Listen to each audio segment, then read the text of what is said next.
Welcome back, everybody, to a new video. Today we're talking about Kitt Kanto Mayhem Diva. She is one red, one green, one white. So 4 CMC total for a 3/3 legendary creature, Cat Bard Druid. When Kitt Kanto enters the battlefield, create a 1/1 green and white citizen creature token. At the beginning of combat, on each player's turn, you may tap 2 untap creatures you control. When you do, target creature that player controls gets +2/+2 and gains trample until end of turn. Go that creature. So what we want to do in this deck is have a lot of creatures out, a lot of creature tokens, tap them down, make things on everyone else's boards goated. That way they have to attack and they don't attack you. Simple enough. Let's make tokens. Big machine go burr. That was lame. At number 10, we have a camaraderie. It's something like that. Camaraderie. I'm pretty sure is how it's said. It's how it's pronounced. 4, 1 green, 1 white. So at sorcery speed, you gain X life and draw X cards, where X is the number of creatures you control. Creatures you control get +1/+1 to end the turn. Pretty simple. This is a kind of like end game spell, mid game spell. You have a lot of mana. You're in green. You gain a lot of life. You draw a lot of cards because you have a lot of creatures out. Simple as that. Creature tokens, they all count the same. I mean, it's pretty simple. Draw cards, gain life, have a lot of creatures. They all get +1/+1. Going for game. Talking about going in for game. At number 9, big boy, Creator of Behemoth. Instant add in this deck. 5, 3 green for a 5/5 creature beast. He has haste. And it's when Creator of Behemoth enters the battlefield, creatures you control gain trample and get +X/+X to the turn. X the number of creatures you control. Simple creature token deck add. Creator Hoof should be in every one of these decks that has tokens and token creation. You make a lot of them. They're all creatures. They get trample and +X/+X for each creature on the field or that you control. Pretty simple, big, beefy Creator Hoof. ETB, pretty much one game because you trample over everybody. So pretty simple. First couple there. At number 8 right here is Shauna Sisei's Legacy. You might have seen this somewhere else on my channel. If you've seen my Shauna videos, I will link it in the top right if you haven't though. Shauna Sisei's Legacy reads, it's 1 green, 1 white for a 0/0 legendary creature human warrior. Shauna Sisei's Legacy can be the target of abilities your opponents control, so essentially hexproof. And Shauna gets +1/+ for each creature you control. Creator Hoof, token creation deck. Shauna fits perfectly. She has been a commander for me in the past. I've kind of moved away from the deck though, and I decided to move her into this deck. I want to see how she does in this deck in the 99. I hope it does well because we have a lot more creature and token creation here. So hopefully we see her a little bit more in game than what she was as a commander. But yeah, she's at 8, so we make a lot of creatures, and she gets +1/+1 for each. At number 7, Ariok Champion. 2 white for a creature human cleric. Protection from black and from red. Whenever another creature enters the battlefield, you may gain 1 life. So it's a 1/1 with proc from black and red. And when any creature ETBs on any battlefield in the game, you may gain 1 life. So it's pretty simple. If you make a lot of tokens, you're gonna gain life for each of them. If your opponents make tokens, you gain life for all of them. If your opponents make creatures, you gain life for them. It's a pretty good card. I really enjoy playing it a lot. It always works when it's out in the field. It never disappoints, and to gain life consistently is a great thing to have. At number 6, it's just some flavor card right here. Fleetfoot Dancer. 1 red, green, white. For a creature elf druid to 4/4 trample, lifelink, and haste. Pretty simple. This is in here just because this is from the new set. I pulled it in, I don't even remember where this is from. I want to say maybe my pre-release kit, some of that. But it's just a 4/4 trample, lifelink, haste. It's in the colors. I put it in here just because it looks cool. Simple as that. And that's why it's at number 6. At number 5 is Welcoming Vampire. You make tokens, Welcoming Vampire sees them. They're normally power 2 or less, and you're going to draw a card. Even if you're making tokens on other people's turns, draw a card. you're gonna consistently draw cards with Welcoming Vampire. It should pretty much be in every white deck at this point. Pretty simple there. At number 4, we have Myojin of Blooming Dawn. 5 and 3 white for a legendary creature spirit. Into the battlefield with an indestructible counter on it if you cast it from your hand. And you can remove an indestructible counter from Myojin of Blooming Dawn and create a 1/1 colorless spirit creature token for each permanent you control. So you make the amount of 1/1s equal to the amount of permanents you control, and it just says permanents. So it counts itself, it counts all your lands, it counts all your artifacts, it counts any other mana rocks, it counts all your creatures, it counts your enchantments, anything that's on the field that you control, it counts. So this could be a big, just like 20 bomb thing that just puts out 20 creatures all at the same time. That's assuming, you have, say, like 8 lands, a couple mana rocks, some tokens out there, some creatures out there, and then you go this out there, and then you're just like, holy crap, I just made a bunch of things, and now they all just ETB all at the same time. So any ETB triggers, you have something that's like gain life, like Ariel Champion, you can gain 20 life pretty quickly, or Kamadare,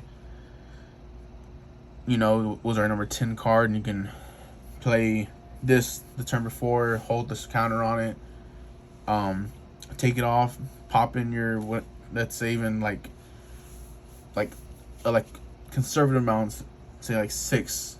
Like say you get this down, okay, 8, because you get this down turn 8, 3 white, 5 regular, so 8 total mana.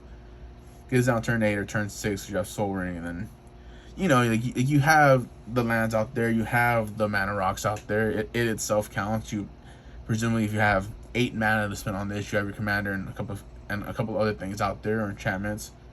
You're gonna make a ton of spirit tokens. I think this cycle of the Myojin spirits is very underrated. I like Blooming Dawn. I like the green one a lot too. It is escaping my head right now. So what it's called, I want to say, I can't remember.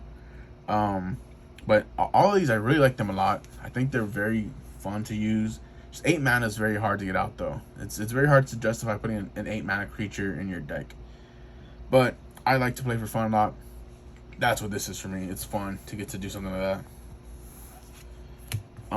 At number 3, now we get into some of the heavier hitters here.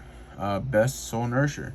1 green and white for a human citizen legendary creature. A 1/1. Whenever 1 or more other creatures with base power and toughness 1/1 into the battlefield under your control, put a +1/+1 counter on Best Soul Nourisher. So anytime you're making tokens essentially that are 1/1s, you put a +1/+1 counter onto her.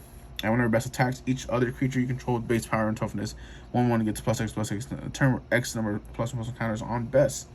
So not only does she pump herself, she pumps others if they have base power and toughness 1/1, which is a lot of creatures in this deck, which is a lot of tokens in this deck, and it's base power. It doesn't matter if they have counters or they have pluses on them. It's base power toughness 1/1. So this is gonna hit a lot of things, and a lot of things are gonna get big because of her. We have a couple other, another one following her that kind of works off it as well. But I think it's very underrated in this deck. You could even see this as commander. You just build a deck with a bunch of 1/1s in it. You hit this out early, and you just play just a bunch of like 1/1s, and you just kind of go, boom, really. I think it's very underrated. You should be seeing a lot of her pretty soon if you see these colors a lot. At number 2 is Champion of Lamholt. 1 and 2 green for a 1/1 human warrior creature. Creatures with power less than Champion of Lamholt's power can't block creatures you control. So essentially what this is if she gets big, creatures can't block anything that you have. Whenever another creature enters the battlefield under your control, put a +1/+1 counter on Champion of Lamholt. So you're making tokens, boom, +1/+1 counter. Something else comes in, boom, +1/+1 counter. There's a game I had Feather Retreat out, so I had Awakening Zone out.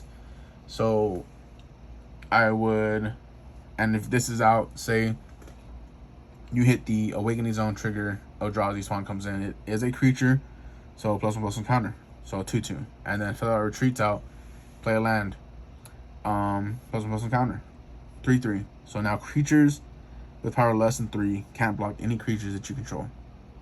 And this can pretty quickly get out of hand. Say like Ocean comes out, and you know we're hitting a bunch of spirit tokens, and they're all 1/1s, and whenever another creature is in the battlefield under your control, and they're all different creatures, they all insure. So you know you kind of just stack up triggers on that. It's a lot of fun to use. And at number 1, Adeline Resplendent Cathar, 1 and 2 white, legendary creature, human knight, which is a star and 4 toughness. Vigilance. Adeline Resplendent Cathar's power is equal to the number of creatures you control, which hopefully is a lot. Whenever you attack, for each opponent, create a 1/1 white human creature token that's tapped and attacking that player or planeswalker they control. So not only is this creating tokens, those tokens are attacking, and then when it comes in and when it's attacking, you make an extra token. So you make one that's attacking the player that is attacking, and this doesn't have to attack. It's whenever you attack. So you throw something like Crater Hoof, and then you make 3 more, and then Champion Lampholt sees them, so she gets pumped up, and then Bess sees them, and she gets pumped up. And then Ocean's out there, and then you haven't hit your Welcome Vampire trigger, then that gets you a card draw. And RL Champion sees all these creatures coming in, so you're getting life. Everything in this deck should synergize very well, and should have a fun effect to do. So that's why Adeline is at 1, because she just is a lot of fun. This is a very fun deck for me. I like making tokens. I like doing a lot of big, powerful things with little, smaller, kind of like undervalued creatures and cards. And yes, Welcome Vampire is a white staple now. RL Champion is a white staple. Crater Hoof is a staple in any green deck, really. But there are things in here that are underutilized, like Adeline is from like Midnight Hunt. Like a lot of people know about this card because it's very good, but not a lot of people use it though. So at 1, of course, is Adeline. 2 is Champion Lampholt. 3, Best Soul Nourisher. 4, Meosion Blooming Dawn. 5, Welcome Vampire. 6, Fleetfoot Dancer. 7, RL Champion. 8, Shauna Sisei's Legacy. 9 is Creative Behemoth, and 10 is Camaraderie. So if you have anything else you think I should add, so 4 of these are from the deck, or from the precon that Kitt Kanto is in. 1 is from the new set, and then 5 of them are other cards that I've had that I've decided to move into this deck. So if you have any suggestions, any token creations, any token things like that, I have a lot of the enchantments that make tokens when things happen, when lands enter, on upkeep, at end step, those kinds of things. But if you have any more, let me know down in the comments below. I will gladly take any and all thoughts, or just recommendation from anyone. Make sure to like the video, share the video, and subscribe if you aren't subscribed yet. This will be in my Magic the Gathering playlist. I do have a lot of other deck builds in there. They've evolved over time, changed over time. I do the same decks multiple times because I add cards in. Most people add cards in, I would say, usually about once a month. I change up my decks, kind of buy stuff over the month, add it in as I go, see how it plays, and then I kind of tinker from there. But yeah, let me know what y'all think about my top 10 cards. If you would add anything in there. Full deck list should be out on Moxfield soon. I'm not sure when. I need to go and update my Moxfield for sure. But I will link my Moxfield down below in the comments though, or in the description, somewhere in there. That being said, this is Freddy Inferno. Y'all have a nice day. See ya.